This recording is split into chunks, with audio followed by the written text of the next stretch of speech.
I have $200 in my bank account, calling my broke friends for help. I gave her access to a card once, and she's taking advantage of my kindness. Wait, did you not know this before you sent me over these statements? I didn't know that she was spending that money. I looked at it yesterday. I am 32 and I am a mechanical engineer. I do HVAC and plumbing design. How much you make right now? 72, I think. Not very much. I keep getting emails from headhunters that want me to leave the company and go make 150K, but I rather find a passion in what I do. And I love the guys I work with. It sounds like you really like it if you're turning down even thinking about opportunities that will pay you double. So My long-term goal is to get an engineering firm that has my name on it also. So this is a small firm. I like what we do. I could, do the quick buck thing, get 150K, I'm sure, but how much is the stress? You're going into the unknown and stuff. And I already have a plan kind of for myself. And so I don't know why, but I have loyalty to people after, you work with them for a few years. what is your expected, I guess, salary bump once you get the certifications? You don't really have a limit on what you can make at that point. So 100 grand starting, and then once you build your clientele customers, you can bring it up to 200,000, I'm sure. So Okay, so your base will at least jump from 72 up to 100 with the new certification once you pass those. it'll probably jump to 85 at first. When you first get your stamp is pretty exciting because you still are so green that you shouldn't take this liability on at first. Speaking of liabilities, we're going to start talking about some debts and assets. But first, I want to kind of understand where you kind of see your current self in your entire financial situation. So on a scale of 1 to 10, where do you rate yourself? So I probably am closer, not too horrific. I make enough where I'm not like worried about money. Plus, my boyfriend pays my mortgage. We have a kid, and he relieves a lot of that off of me. So I'm not really worried about money, but I know that I need to be more proactive in saving for retirement, especially with the rate of inflation. And, if I keep saving what I am now, which is basically nothing, then I'm going to be working the rest of my life. But so my idea is when I'm getting these pay increases, I'll have more money to stash away. When I had the baby, I was 10 grand negative because I didn't work for 3 months, but I still had the bills piling up. So sounds like there's some room for improvement before we dive into the documents then. Obviously, having a kid and being out of work for a few months definitely can put a damper on things, but we'll definitely kind of dive into what your current expenses are, what you've been spending your money on, and kind of figure out what is your plan. Because if you want to retire one day and not work till the day you die, we got to start thinking about that now. I mean, you're 32 years old and you have 30 plus years till you hit Social Security retirement age, but that's going to come faster than you think. And if you don't start now, then it's going to be a lot harder to kind of reach those goals later in life. So definitely something that we're going to talk about later on. So when I started working, I first babysat for our couple. The head of household, the guy that I worked for, he was a financial advisor, and I would actually save up pretty much all my babysitting money and he would help me invest it. So when I graduated high school, I had 5,000, 6,000 in cash just sitting there. But then I just I lost that, and I go to school and I accumulated debt. But I did have a good idea about it when I was like 14 to like how to do stuff. But you can only focus on so many things at once. And I want to focus now on how to build my wealth and more smarter money moves, I guess. Sounds like we got derailed, so it's time to get back on those train tracks and keep moving forward. So on that note, let's talk about your current debts then. What different debts do we have right now? I have a credit card that has 8,000 on it, and that's probably the biggest debt that I had. Everything else is kind of $500 here or something there, but I pay that off before I am paying any interest on it usually, or try to. So yeah, then I have the Jeep to pay off, so that's 8 grand. And so I do have other debts. School. Right now that's in a deferment. I'm paying $12 a month, but it'll start catching up to me soon. I think I start paying another 300 by next year sometime, but it's just going up slowly on that. So I see student loans 32,000, but those you said you deferred them additional time, I guess. For a year, kind of, yeah. Okay, but you do have a $10 a month minimum payment on those right now. 12, yeah. Do you know what your interest rate is on those when they? I am trying to remember the paper. It's not super high, but it's high enough. I remember looking at the long term of how much I took out versus how much I'm going to pay back. And at the end, I'm going to end up paying like $48,000 or $50,000. so double the money for education. So even if it's 5%, 10 years, You can't defer it forever. And No. So once my Jeep's paid off, which is next year, or even before that, I might. There's only 5 grand left on it. I haven't done my taxes. I'm expecting 3 grand back from that. So I might just pay the Jeep off. And then once I do that, now I have an extra $500 a month to put towards my student loans and keep my income the same, low stress. Like I'm not paycheck to paycheck. I could survive for a couple weeks, but I need to be able to survive for a few months. $9,000 on the credit card is what you told me here. I'd say we're living paycheck to paycheck. We're not paying that off in full because it looks like there's balance transfer. Then we got the car loan, $7,200, $448 car payment, which you said. And then we've got the mortgage. You have $279,500 basically left on the house. How long have you been in that house for? Since 2022. Do you know what your interest rate is on the mortgage? Does 6.8 sound reasonable? I don't know off the top of my head. When in 2022 did you move in? January. I had one of the best interest rates of the year, I think. If it was January 2022, it would have been a lot lower, but like 3% or 4%. Maybe it's 4.5, 5. Okay. So that brings your total debts to $327,804. If we remove the mortgage, it's $48,000. And then assets. The home valued about $300,000 right now, looks like. 330. I just looked on Zillow the other day. Okay, so you got some equity in there.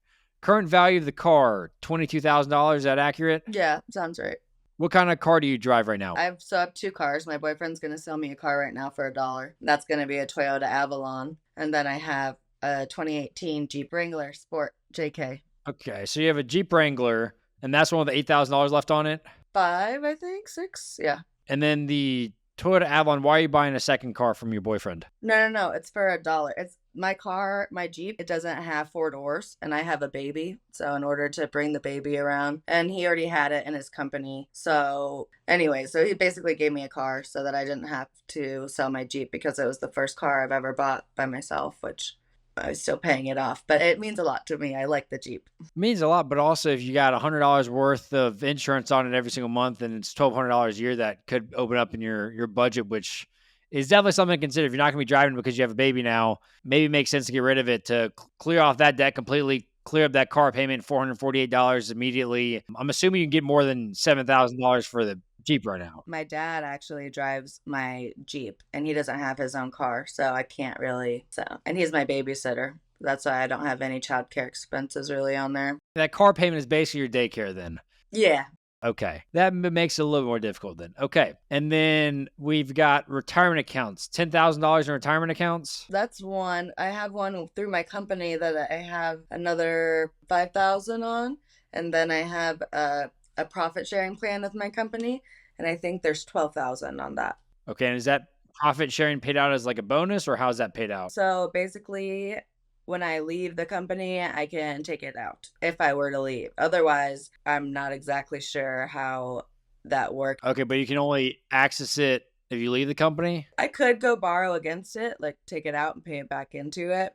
And then we have, is that what the non-retirement investments is, or is that something completely separate? Because you put $10,000 for non-retirement investments. I'm not sure. So I have some gold and silver, but that's just like on hand. And it's not 10,000. It's probably close to 30. But then I have a Louis Vuitton that's $2,500, and I have another one that's that. I got them as gifts. I never spend that much on anything. In theory, it could be sold, but I'd never put handbags or jewelry on the balance sheet. But okay, so I think that's maybe a mixture of all those different things, but I'm going to take that off the balance sheet if that's bags and stuff, just because it's in gold and silver. I have a dirt bike as well. That would count. What's your dirt bike worth? Probably $1,100. Okay. We'll throw it on there because it's just like a car, I guess. Okay. So total assets put you about $378,300. Is there still $200 in your bank account right now?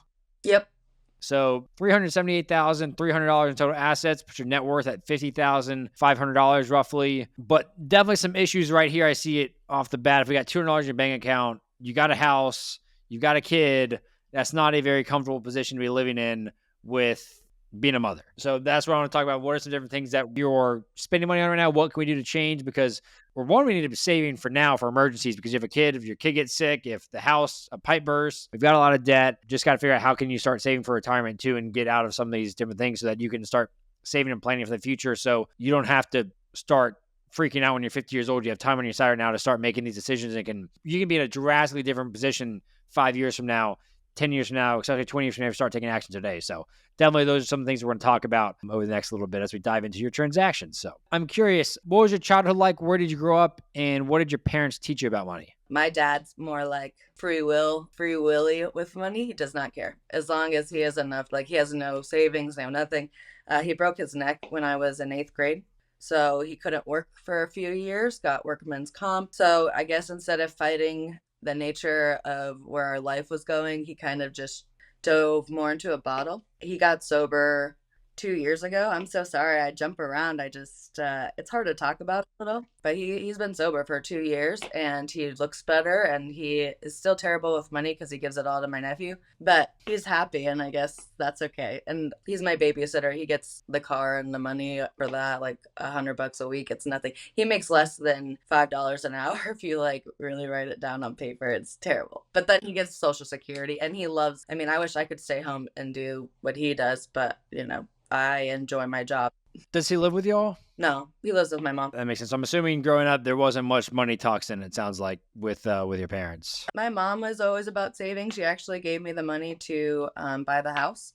So she's very much, she saves as much as she can, but she, doesn't have the best spending habits either. But she's a more of sock it away like my grandmother was, and so that they can pass it down to the future generations. My mom just paid her house off. She's very excited about that. So she is not good with money. I make more than her, but she is good at saving, and those couple $100 a month is what it takes to really start building those cushions, I think. And I'm really lucky that she looks out for me because I definitely didn't have the $15,000 or 20. I forget how much she put down on my house, but I owe her my life.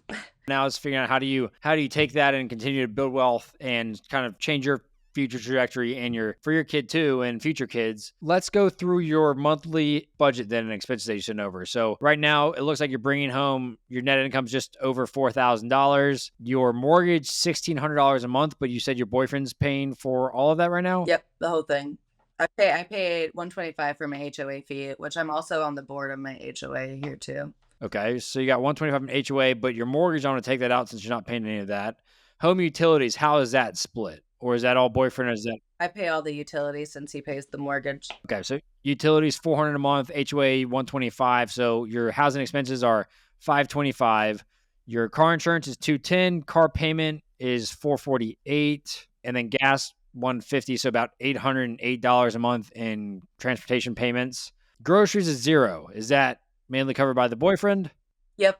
Okay.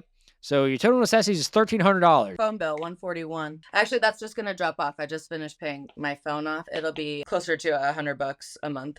Okay. So under subscriptions, I'll just put under subscriptions. So you got $125 in subscriptions, including the phone bill, $500 eating out, $200 entertainment, $50 for gifts, $175 shopping, $150 for travel. So your total phone money is $1,200. Total living expenses is $2,500. And your monthly debt payments outside of the car and house, just your student loans and credit cards, is $160. That means total expenses $2,700 a month, bring in $4,000. That means where's this $1,300 going that we're missing right now that you should have? We got $400. It sounds like going to your dad each month. Yep. So it's a little bit more than that. I give him $416 and a check, and then I give him $100 pretty much a week. So he's getting closer to $600. Okay, he's getting $600. Okay. So then there's $700 left over. Could ask Brad for more help with that if I wanted to. Right now, budget wise, we should have some money left over, but we don't. Boyfriend's helping you out. I mean, if you had to cover this entire mortgage right now, you would not be surviving. So we got to figure out where's this money going? How can we improve this situation? What needs to go? Because obviously you can't get rid of daycare costs going to your dad because you need daycare. Otherwise, it's probably going to be $1,000 a month for daycare, if not more. And more than that, I think, yeah. And then we've got the car. Getting rid of the car payment definitely would help free up some money. But these are some things we got to figure out. How do we get you from where you're at now to a spot where you have more cash flows? You can start saving and investing money with some of these debt payments. So let's dive into these statements. And where do we want to start? Credit cards? Sure. So credit cards right now. Explain to me right now, I see multiple different credit card accounts. How long have you been carrying a balance on different credit cards for? I don't know. So at first, the idea was that you spend the money and then you pay it off and then you get the points at the end, right? And that's what I kind of am doing with Chase, but I'm a little bit behind chasing my tail with that. My first experience with it, where I really got stuck, was when I was a kid working for U-Haul. And they had this thing called cash advance something something. A friend of mine needed money and I didn't have it, but I knew that I could get it if I borrowed this. So that started me be like, oh, I can have money that I don't have access to right now. But you fall into now you have to pay $20 on that and then this and this. And so I eventually got myself out of that circle, but I found myself now in the kind of the credit card circle a little. The Discover card that has the 8 grand on it has 0% interest for until October. And did you transfer that? It looks like it's a balance transfer. You transfer that from a card that had interest on it? It was about to have interest. Can I give you a piece of advice when it comes to credit cards? Please cut them up. Don't use them. I mean, right now we got $9,000 in credit card debt. We got $200 in your bank account. My credit's pretty good, and they already other companies keep asking me for balance transfer. So my plan is if I can't get my crap together. So I just got a raise. So the money has just gotten a little bit better, and that was December, I think. I was making like 64 before then. I didn't have this extra money now, I've just started getting that, and part of that has been paying, just everything that I can. So that's kind of what I do is I look at what has the most, what has the highest interest, how do I pay that off first, and I try to just pay it all at once. So I don't need the cash exactly.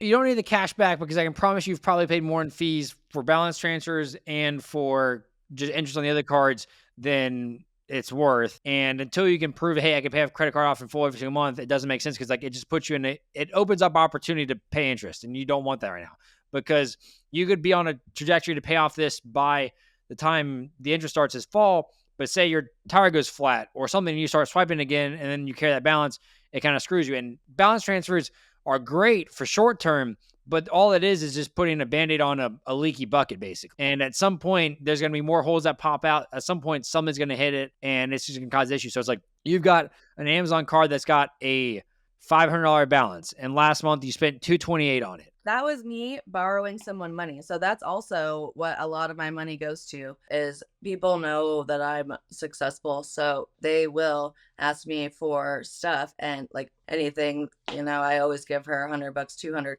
but she pays me back. So that's kind of temporary most of the time. With the Amazon, that's mostly just subscriptions. Unless I really need something, I should have sent you a different month.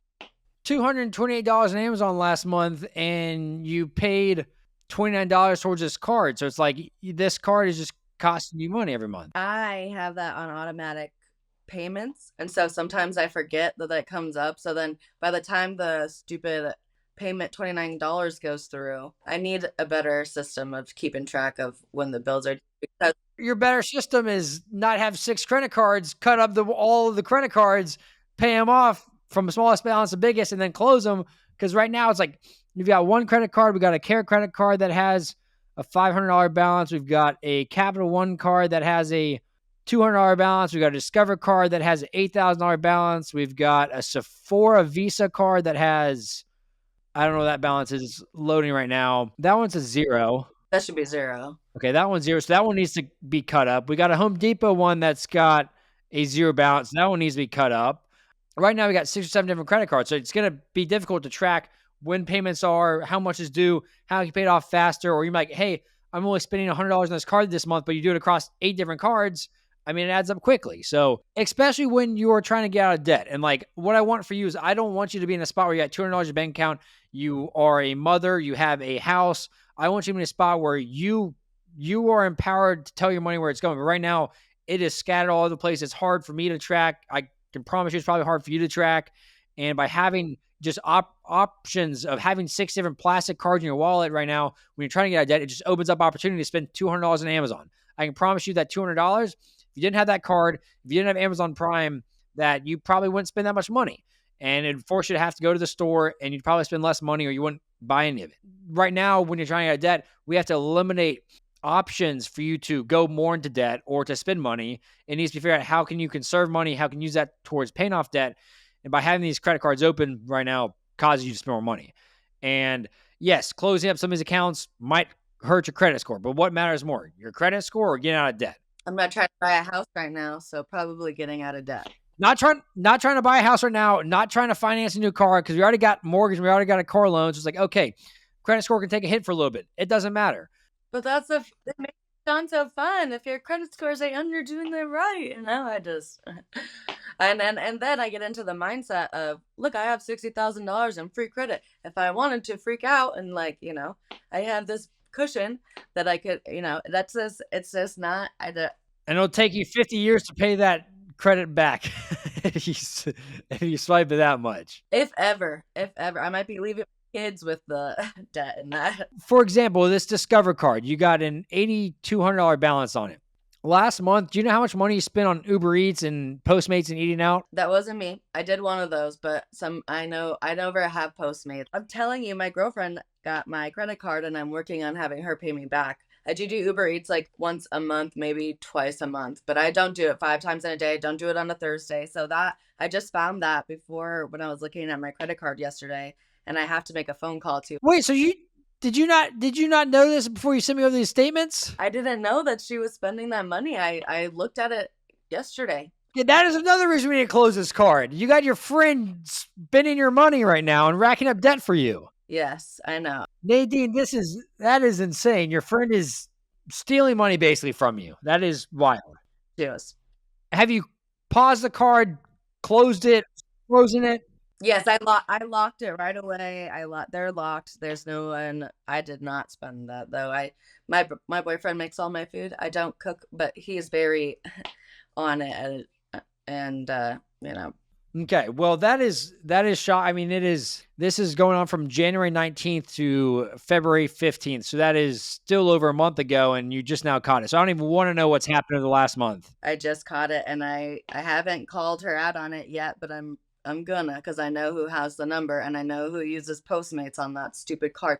So I gave her access to a card once, and then I just think that she's taking advantage of my kindness, especially since I had looked at that, and because I don't use that Discover card because it has the balance transfer on it. So it's frozen. It's frozen. It's locked. Okay. Well, that is concerning, but I'm glad you caught it now. I'm glad that coming on here helped you catch that. If that was a debit card, that wouldn't be able to happen because you got $200 in your bank account right now and your account would be overdrafted. So playing on a cash basis would probably be a little bit better there. But also, don't give your credit card numbers or debit card numbers to friends. It's just not a good situation. Yeah. Okay. So then the Capital One Quicksilver card, you had $559 worth of transactions on this card. And this is all, where'd you go for on an Airbnb for $326? My sister, I took her skydiving to San Diego. It was very fun. For her birthday, is there justification for this? Her birthday. She turned 29. So for my 29th birthday, we went skydiving. It was closer to home, but then she was turning 29. We were going to have a small party at home, but I mentioned jumping out of an airplane and her face lit up. And so we went, even though I couldn't afford it. At least you acknowledge you couldn't afford it.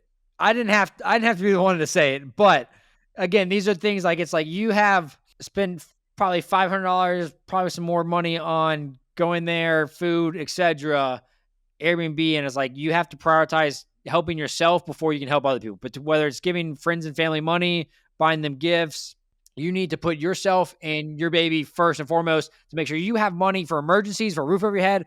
But right now you're giving other people money. And it's like that is only going to hurt you in the long term and it's going to bite you at some point. So you really have to figure out what's a priority. Is a priority you and your family, or is a priority making your sister happy, making your friends happy, and figure out what is the best for you. Right. And it should probably be my family, considering that when I asked that one who took the money out of my credit card account, actually, just in November, I had overpaid one of my credit cards too much and I had a bill that was getting taken out. So I was like, I just need $100 so I could put it in my cash account. Could you guys help me out? And then she's like, I need to go get my hair done. And I'm like, wow, okay, so that's your priority. Why is mine never like that? Like, I should be more self-aware, I guess, of other people's Self-aware and prioritize yourself. I mean, no one is going to take care of yourself more than you will. It's not your boyfriend, not your mom, not your dad, not your friends. The only person that's going to take the most care about yourself is you, because you obviously care about yourself. So you have to, and your baby. I mean, you're the mother to your baby, so you have to prioritize yourself and you have to prioritize your baby above all. And these are just things that you're going to have to decide what's more important. Is it pleasing a friend or a family member, or is it taking care of yourself and making sure that you're home,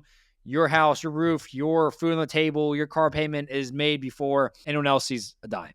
If you are rolling in dough, you have no debt or whatever, and you want to buy gifts for friends and family, sure, I have no problems with that. But when we got this debt right now, when we got credit cards that are going to have interest accruing in a few months, like these are things you really have to prioritize now. Otherwise, it's going to come back and bite you really badly. So That's why I'm coming to talk to you, because I am so careless. My grandma always said, you need to think, you don't think, in her big German accent, and I am guilty of not thinking ever. I just am like, oh, it's fine, blah, blah, I got it. You want to go this for your birthday? I'll pay for it. I don't know why, but I just need to do some meditation about my priorities and realizing that other people have their own priorities and it's okay. But if they're doing that to themselves, then I should be able to do the same for myself. 100%. And I'm assuming right now we don't budget at all. We don't track all of our monthly expenses, given that we didn't even notice your friend was taking money out of your account. So if you didn't realize that, then I'm realizing that you do not budget at all. So that is first suggestion, is you have to budget your expenses. You need to know where every single dollar goes. And you said you want to run a business one day, have your own firm. If you can't manage your own personal finances, you're not going to be able to manage business finances either. So you need to be tracking every single expense on your personal side. And then that is going to only help you one day run a business, because if you can't manage your own expenses, you're not going to be able to manage your business expenses, your payroll, if you have employees, vendors, all that type of stuff. It's a whole different process, more complex, different parties involved. So you have to really figure out how to improve your current situation and track that, manage that. And that's only going to help you on the business side in the future. So I use one called Copilot. It's awesome. It automates a lot of different stuff for you and makes it really easy and streamlined. And I can look on here on a given any day of the month and it says, okay, I spent $800 on food between my wife and I this month. We have $200 left, or we have spent all of our shopping budget this month. Hey, guess what? I want to go to Target and get a new shirt. That's going to have to wait till next month. How does it track? Sorry, I didn't mean to interrupt you, but how does it track your cards? Do you link your bank account? You link all your different expense accounts. So whether it's credit cards, bank accounts, as you link your investment accounts, everything in between, and it categorizes all those different transactions. But for you, the beautiful thing is we're not going to have any transactions coming out on credit cards. So you'll link those so you see the balances, but no transactions will be coming out on those. Right now, you got 6 or 7 different statements every single month. It would take me an hour to figure out how much you spend every single category, because you got to export all those transactions, figure out what everything is, and then categorize it yourself. So, okay, so get the app, get better look at what I'm actually doing instead of not thinking. Because I can promise you it's going to make you sick when you look at your monthly spend and see how much money you're spending on different things. Because right now, I mean, across these different credit cards, we got one that spent $500, one that spent $700, one that spent $200. This Chase one spent $1,941 last month, and that's a lot of money going out the door. So I mean, we're spending $3,000 at least, if not $3,500 on credit cards alone last month. When you're bringing in $4,000 a month, that's just not sustainable. And so your boyfriend's covering the mortgage. If you didn't have the mortgage, you'd be in the hole $1,500, $1,600 a month at least. And so these are things you really have to track your spending so that you know how much you're spending. But I can promise you, if I asked you at the beginning of this, how much money do you spend on your credit cards every single month, you wouldn't have told me $3,000 or $4,000. No, I would think that it's more like 700. That's how much your friends spent on the Discover card last month on food. That's not even your spending. I said help. I need to be more pragmatic, and I'm a good problem solver. I don't know why this is so alien to me. Probably because I get a lot of my dad in there that, I just, if I have it. I mean, it's attitude a lot of people have in America. It's like, I don't want to worry about finances. If I have $200 in my bank account at the end of when my bills are due, that's fine. And that's how a lot of people live. But the issue is that's not how one should live. It's not how you should live when you have a child. It's not how you should live when you want to retire one day. And you have to be proactive about it, because the government's not going to save you. No one's going to save you. The only person that's going to fix your situation is yourself.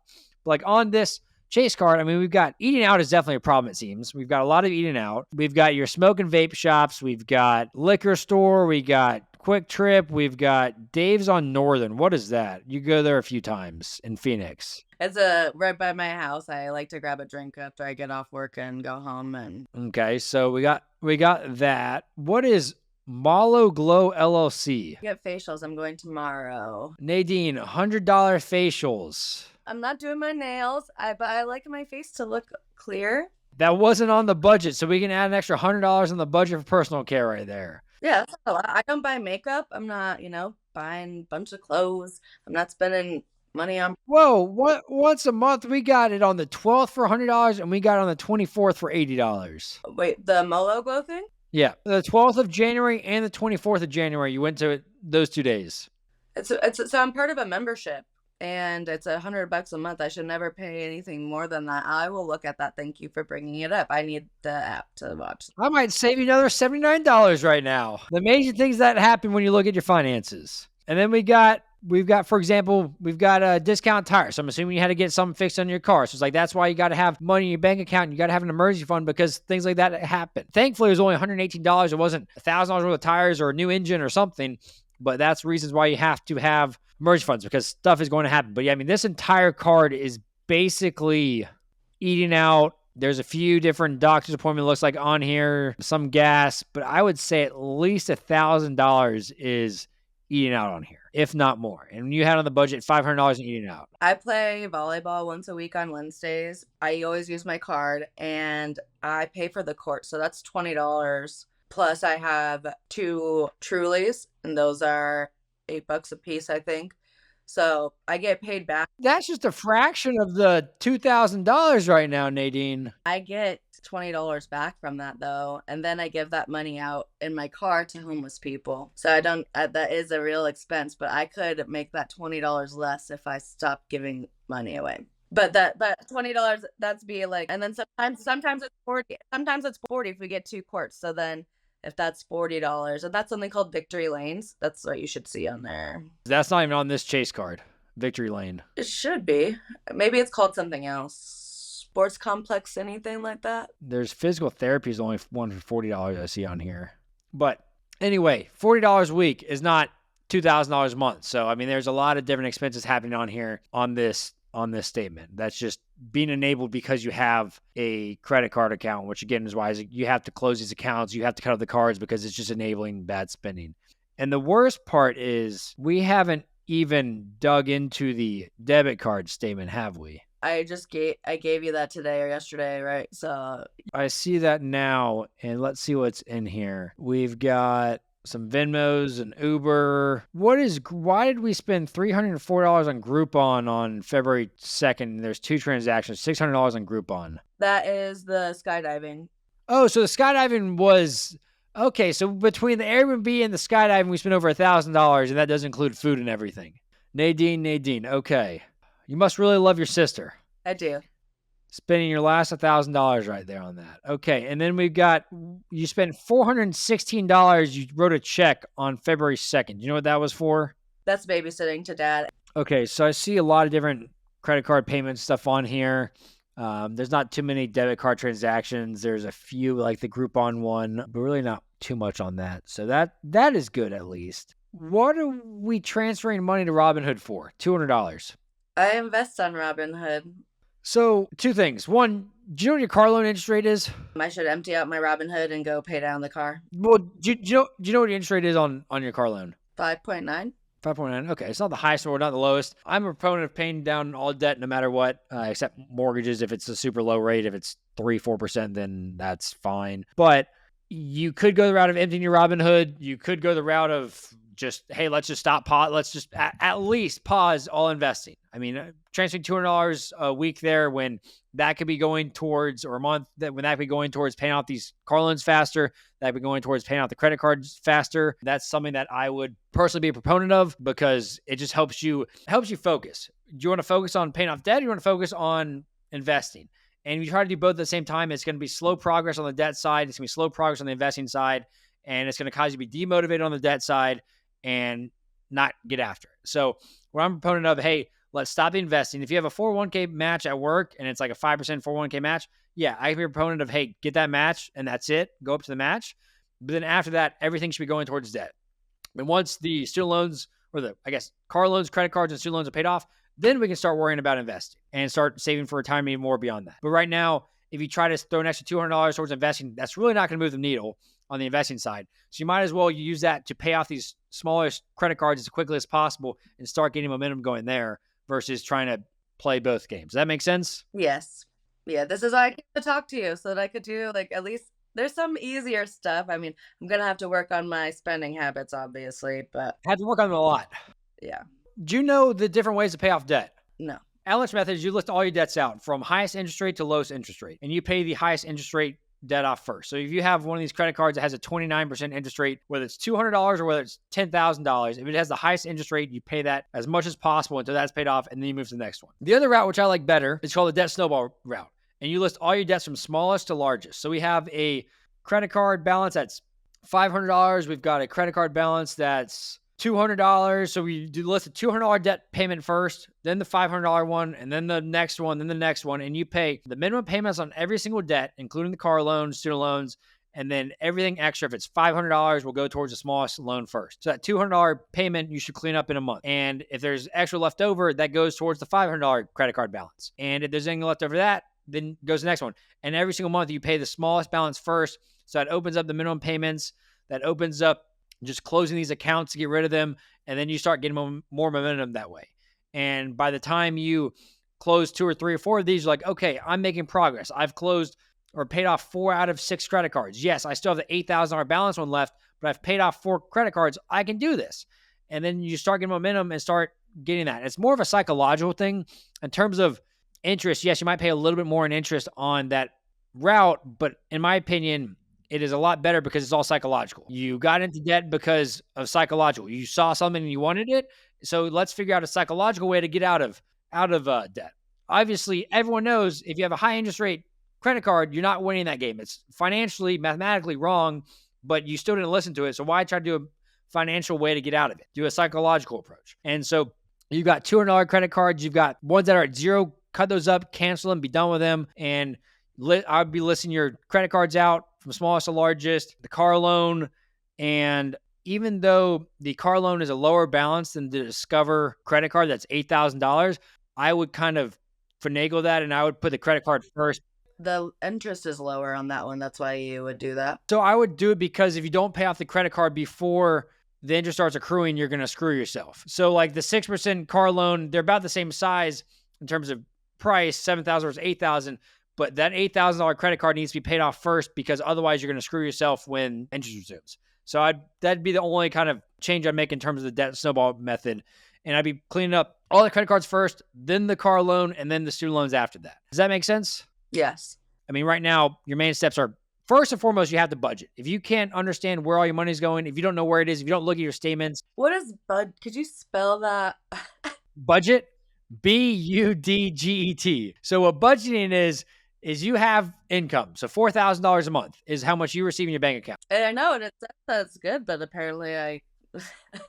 What budgeting is basically a plan to follow. And you know, okay, I'm bringing in $4,000. Mathematically, to build wealth, you need to live on less than $4,000. So if you know your debt payments is $600, if you know your living expenses is $2,000, then okay, you can put those in different sections, whether it's HOA fees, shopping, gas, car insurance, car payment, etc. You know, okay, this month I have $300 to eat out. So if I spend $250 and I'm halfway through the month, guess what? I got $50 left for the rest of the month. How do you self-discipline yourself with that? So I'm impulsive, and that's one of my biggest problems is because I see what's right in front of me and I don't see anything else, and that's all I care about. A couple things that would help you. One, cut up the credit cards because you can't be impulsive if you don't have money in your bank account. Step number 1, you can't physically spend $4,000 in credit cards next month if you don't have a credit card. So step number 1, help with impulsivity, that. Step number 2, figure out what is something that can distract you if you want to be impulsive, whether it's ordering Uber Eats, whether it is shopping on Amazon. Is it taking your kid for a walk? But like you got to figure out a habit or something to replace that impulsivity. But the other thing is like, it's all mental too. It's like you either can be impulsive and be broke the rest of your life, or you can decide, hey, I want to change. Yes, it's going to be difficult. I'm not expecting to be a day one switch. It might take a month. It might take 2 months. It might take 3 months to get on this budget as long as it's gradually going down. But you have to make that decision in your mind. What's more important, being impulsive and having that shiny object in front of you? Or is it having an ability to build wealth and invest at some point in your life. And if I hear those things, I choose number two, right? So Yeah. And have your boyfriend hold you accountable. I mean, y'all live together, you'll have a child together. Y'all got to figure out how, if y'all have plans of getting married one day, then you got to figure out how are your financials going to work at that point. Finances are a big problem in relationships. so we don't talk about it because my boyfriend's very well off. He owns a company. And so just, I don't like asking and talking because one, I don't like to be told what to do with my own money. So maybe I need to stop that mentality and let him help me since does very well.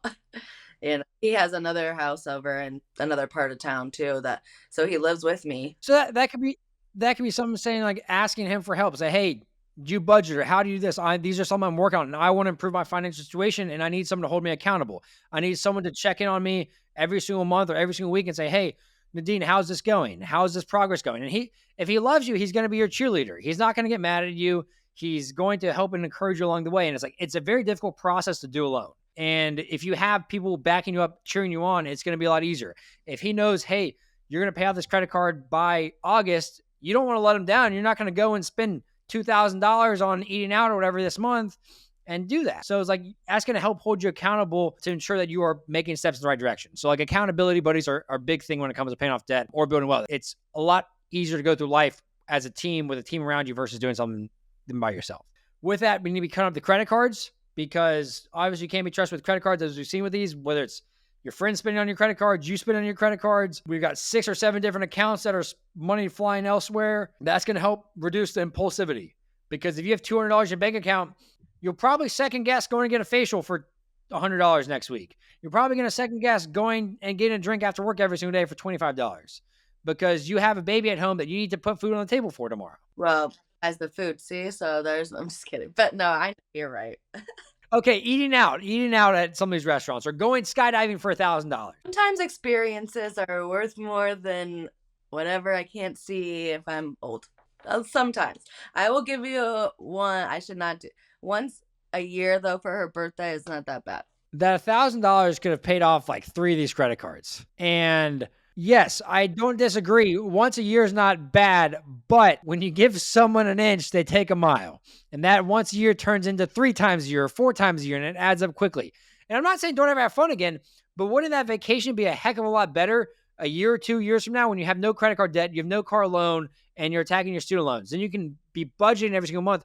Hey, I'm going to have $300 a month towards travel to spend $3,600 this year on traveling. And I can go on that vacation guilt-free and enjoy it because I budgeted for it. It's like those are things that when you budget and you know what you're spending money on, it doesn't have to be a guilty thing. You probably went on that vacation knowing, hey, I'm spending $1,000 and like, I don't have that money. Versus imagine going on that vacation knowing, hey, guess what? I saved up money for this. I don't have to worry about whether I'm going to have money in my bank account when I get home because I've saved for this. And so that's when it comes to budgeting, it allows you to enjoy things without feeling guilty because you've planned for it. You have to figure out your priorities in life. Is your priorities to live beyond your means, to live paycheck to paycheck, to go on vacations that you can't afford with family and friends or paying for things, family and friends? Or is it your family, your baby, and yourself? If that's your priority, okay, let's get your finances under control. So then you can start planning, you can start saving, you can start doing the fun things in life once you kind of get these current things under control. I mean, you get rid of your credit cards and get rid of your car loan, it opens up $500 to $600 a month in just minimum payments alone. And then I can pay off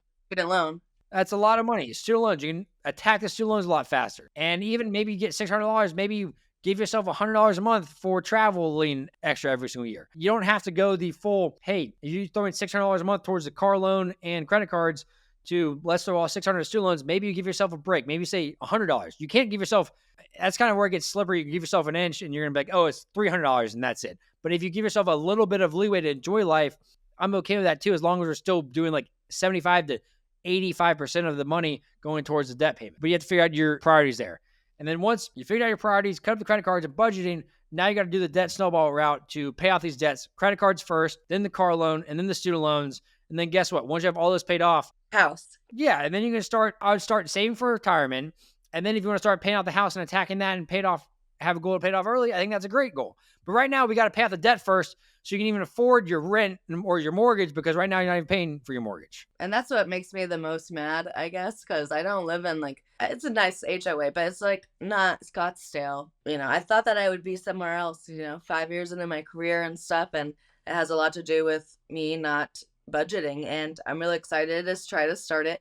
I like the idea of starting at the month, and if I could do that, then I could do 2 months, and then you can pat yourself on the back a little because I'm paying attention more to what I'm doing instead of living out adding 5 credit cards. This one's due. Oh, I missed that. That's a minimum payment due. Now I know that I have $500 collecting interest that I wasn't even aware of. That until I see the Amazon come out, I'm like, oh no, 29. I meant to pay that off. And I think of it like every time that we're paying those interest and stuff fees. I mean, that is money and time that you're just giving away. That's money that should be in your pocket, and you're just letting the credit card providers take it. And you're paying, you trying to earn those rewards is now you are paying for other people's rewards, because that's how credit cards make their money, is 29% interest rates, 25% interest rates. They're now taking that interest and going to give rewards to people you see on TikTok traveling. So that is why it's like, if you're trying to play that game and you're losing, then just eliminate all possibilities of it. I agree with you. Thank you. Yeah, I like this plan. So thank you so much because I have been seeing like I know that I make okay money. I don't know where it goes because I don't have any way to track or care how I am or what I'm doing. It's more like, oh, we'll stop here and do this, or oh, I got this, or oh, you want to go skydiving for your birthday? Let's recreate mine. Boop, boop. If you enjoyed this episode, watch another video. YouTube thinks this video on screen will be your favorite.